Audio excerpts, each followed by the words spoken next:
Lumaki po kami sa isang Christian family, pero hindi po ibig sabihin na kapag Christian, ang iyong mga magulang ay Kristiyano ka na rin.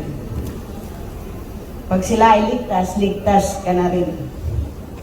Hindi po iyon ang katuruan sa Biblia. Malinaw po na itinuturo ng banal na kasulatan na ang kaligtasan ay individual. Mga bata pa po kami, ay dinadala na po kami ng aming mga magulang sa church. Maaga, patuwing linggo upang umattend ng mga Bible studies at pang mga activities.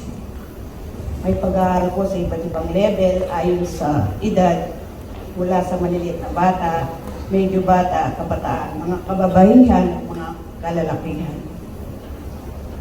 At kapag nasa gulang ka na ng 12 years old, ay may tinatawag na confirmation class. Kung saan malinaw sa iyo yung mga napapag-aralan sa Bible study.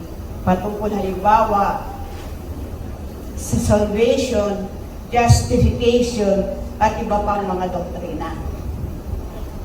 Yung pagkilala na ikaw ay makasalanan, pagsisiya nito, at by faith, tanggapin si Kristo as Lord and Savior, parang assessment, at tiyakin na ikaw nga ba ay isang Kristiyano at nasa anong antas ka na ng iyong pananampalataya upang i-address yung need mo. Nakasama din ako sa children, youth at UMC choir. UMC, ibig sabihin po sa United Methodist Church. Natigil lang mula nung ako'y mag-abroad at hindi ko na-practice. Kaya hindi na ako sumali sa ating pagpa-practice sa praise and worship team dahil ang boses ko ay pang-kongregasyon na po ako. At iwang ministry na ibinigay sa akin ng ating Panginoon. Ministry Martha, kung kakilala niyo po ako. Nagpapasalamat ako sa Panginoon sa pananampalatayang ipinagkaloob niya mula sa mga magulang ng aming mga magulang at naisalin hanggang sa amin. Gaya ng sulat ni Apostol Pablo sa 2 Timothy chapter 1 verse 5, I am reminded of your sincere faith, a faith that dwelt first in your grandmother Louise and your mother Eunice, and now I am sure dwell in you as well. Napakahalaga po yung pagsalin ng pananampalataya ng aming mga magulang mula pa sa kanilang mga magulang. At sa amin, at kami sa aming mga anak at susunod pang henerasyon.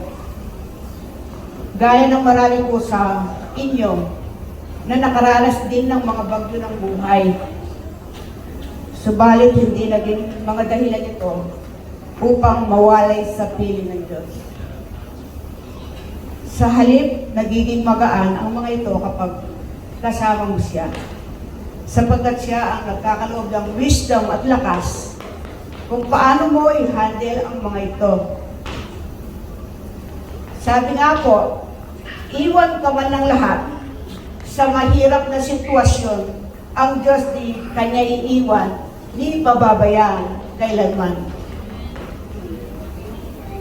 Maalala ko yung isang yugto sa Mark chapter 4 verse 35 nang sabihin ng Panginoong Yesus sa kanyang mga disipulo, let us go across to the other side of the lake. Along the way, nakaranas sila ng matinding bagyo. At inakala na ito na yung katapusan ng kanilang buhay.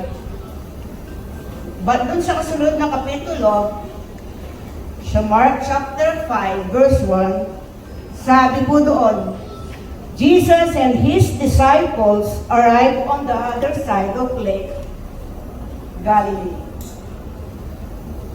Ang buhay Kristiyano po ay hindi parang bed of roses. Along the way, makakaranas tayo ng mga bagyo ng buhay at dyan po nasusubok at tumitibay yung ating pananampalataya. Hindi po pinangako ng Diyos na hindi tayo daranas ng mga pagsubok o mga bagyo sa buhay. Subalit ang tiyak natin ay makakarating tayo sa ating patutunguhan kapag kasama natin ang Diyos.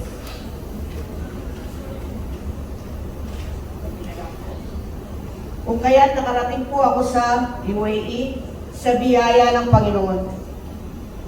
Taong 2014, dumating po ako sa Abu Dhabi. Sa Abu Dhabi po kami nakatira noon dahil doon po yung trabaho ni Pastor Ezekiel. Hindi ko po iniwan yung pananampalataya ko sa Pinas gaya ng ilan sa mga nag-a-abroad. At dala-dala ko kahit saan ako dalhin ng Panginoon. Nung unang sinama po ako ni Pastor Ezekiel sa Dubai, nanibago ako dahil sanay po ako sa malaking kongregasyon. Dito maliit at palikat-lipat pa kami ng magdarausan ng gawain. Pag minsan, naka-attend kami sa TFUMC, the Great Commission, or the First United Methodist Church, Dubai. Nakasama ko po yung mga kapatid ni Pastor sa Pinas. Nagkakasama po kaming lumaki at nahubog yung aming pananampalataya sa the United Methodist Church. Kaya minsan naisip ko na sa the First United Methodist Church po kami magpunta dito sa Dubai. Kundi maging subalit, hindi pala yun ang plano ng Diyos. Kundi maging kaagapay ni Pastor Ezekiel sa kanyang church, TGCGM Dubai. Dito lalong nahubog ang ating pananampalataya at tumatag ang isang natutunan ay kung saan ka inilagay ng Panginoon, doon ka mamuhay bilang Kristiyano.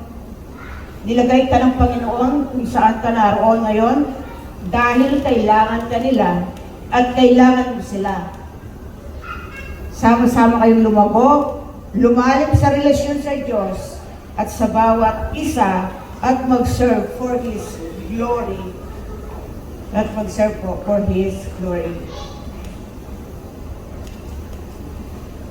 Salamat sa Panginoon, ako'y naging kabahagi ng The Great Commission Global Ministry. Hindi lang kami ni Pastor Dong, kundi pati ng aming mga anak.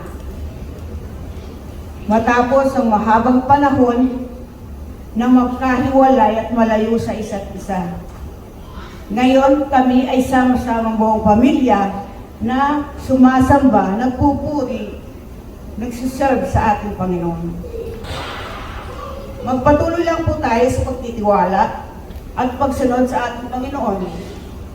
Anumang sitwasyon na meron tayo ngayon, at huwag mawala ng pag-asa at paghinaan ng loob, sapagkat ang ating hope at bukas ay sa Diyos. Maraming salamat po muli sa ating Panginoon sa The Great Commission Global Ministry. Muli, happy anniversary po sa bawat isa.